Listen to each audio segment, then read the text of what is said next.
Le deuxième point que je voudrais soulever, parce qu'il est important, c'est pourquoi l'alchimie occidentale est-elle et n'est-elle pas en même temps une gnose? Parce que si vous lisez, donc, comme nous l'avons fait, le texte de Berthelot comme celui d'Eliade, et même de Jung, on le verra, nous serions portés à penser que, en fait, l'alchimie est une gnose. Bon, mais alors, pourquoi? Qu'est-ce que ça veut dire? Bon. Donc là, je crois que ça mérite vraiment une explication précise qui permette comment dirais-je, de penser quelque chose d'à peu près juste et cohérent. En effet, la gnose est considérée par les historiens que je viens de citer et quelques autres comme l'une des origines possibles de l'alchimie. Toute la question est alors de savoir, et là encore une fois de plus c'est une question de terminologie, et ce n'est pas couper les cheveux en quatre ni chercher, comme on dit, la petite bête, que de s'interroger sur le sens des mots. Parce que moi, tant qu'on ne m'a pas expliqué ce qu'on met derrière le mot gnose, je ne peux rien dire quant à l'origine de l'alchimie. Alors, tout dépend donc du sens que l'on donne au mot gnose. Le mot gnose vient du terme grec gnosis.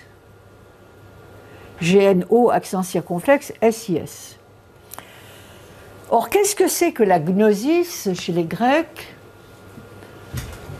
C'est un type de connaissance qui donne accès à des vérités transcendantes, je pense à Platon, à des vérités ultimes, et qui, parce que ce sont des vérités transcendantes et ultimes, se révèle être une connaissance libératrice. Vous avez un exemple bien connu, qui n'a rien à voir avec l'alchimie, dans le mythe de la caverne de Platon,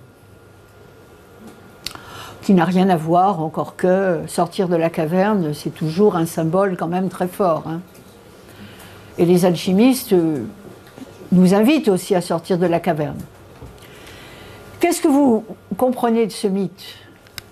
Eh bien que la majorité des hommes sont enfermés dans une caverne et qu'ils prennent ce qu'ils voient, les images qu'ils voient pour la réalité, jusqu'au jour où un sort de la caverne et s'aperçoit qu'il y a une autre réalité et que ce qu'il contemplait comme étant la vérité, ce n'est que l'ombre de la vérité.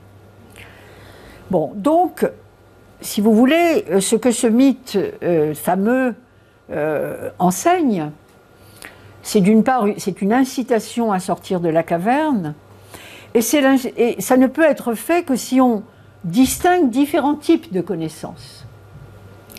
Dans la caverne, je dirais qu'il y a des étages, il y a des paliers. On voit plus ou moins bien, on connaît plus ou moins bien. Et il faut reconnaître que, au sein même de la caverne, il est possible de franchir des étapes. Mais ça, c'est la connaissance que Platon appelle la connaissance discursive, la connaissance relative, la connaissance profane, diraient les gens de tradition. À partir du moment où vous sortez de la caverne et où vous vous apercevez qu'il y a une connaissance au-delà de ce que vous pensiez être la connaissance, c'est que vous changez de niveau, vous changez de registre. Et c'est là où la gnose commence. La gnosis ou la noésis, puisque Platon distinguait enfin, la dianoia qui était la connaissance discursive, celle qui au fond est suffisante pour évoluer dans la caverne. Hein. On peut évoluer d'ailleurs. On peut progresser au sein même de la caverne. Mais en sortir, ça veut dire qu'on passe un cap. Et c'est une autre connaissance, c'est un autre type de connaissance. Et cette connaissance qui nous donne accès aux fondements comme aux fins dernières, c'est très ambitieux évidemment et c'est peut-être utopique, mais cette connaissance qui nous donne accès à la fois aux fondements et aux fins dernières, eh bien c'est une gnose. Et c'est pour ça qu'elle est libératrice. Parce qu'elle nous libère de la caverne, définitivement. Nous savons que le vrai, la vérité, n'est pas ce que nous prenions pour tel. Alors en général, c'est un choc. Hein. Ça remet pas mal de choses en question. Mais ce qui est intéressant aussi, quand je vous disais que finalement ce mythe a peut-être quelque chose à voir avec l'alchimie, même si Platon n'est pas du tout préoccupé par ces questions, c'est que malgré tout, dans ce mythe, celui qui a vu le souverain bien, qui a vu ce qui est au-delà de l'essence, comme dit Platon, c'est au-delà de l'essence, c'est quelque chose qu'on ne peut plus définir en termes d'essence, donc de concept. Eh bien, celui qui a vu cela, on va l'obliger à redescendre quand même, hein, parce qu'il faut qu'il aille raconter aux autres.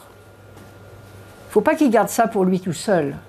Il faut qu'il aille partager avec les autres et qu'il les incite par là même à sortir de leur léthargie.